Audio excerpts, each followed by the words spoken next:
Hi అండి, అందరికీ నమస్తే. Welcome to YouTube TV VMR channel. ఈరోజు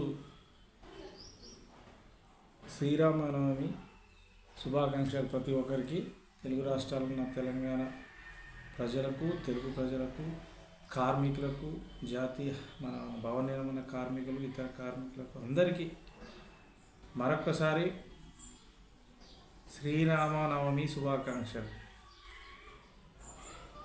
ఎందుకనంటే ఈరోజు మన పవిత్రమైన రోజు శ్రీరామనవమి అనేది చాలా పవిత్రమైన రోజు. ప్రతి ఒక్కరూ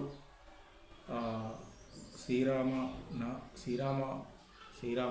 ఆశీస్సులు పొందాలని, అందరూ కూడా శ్రీరాముని ఆశీస్సులు పొంది అందరి ముందు జయాలతో వాళ్ళు సుఖ సంతోషాలతో వర్ధిల్లాలని మనస్ఫూర్తిగా కోరుకుంటూ ప్రతి ఒక్కరికి పేరు పేరున శ్రీరామ శుభాకాంక్షలు. మరొకసారి జై హింద్.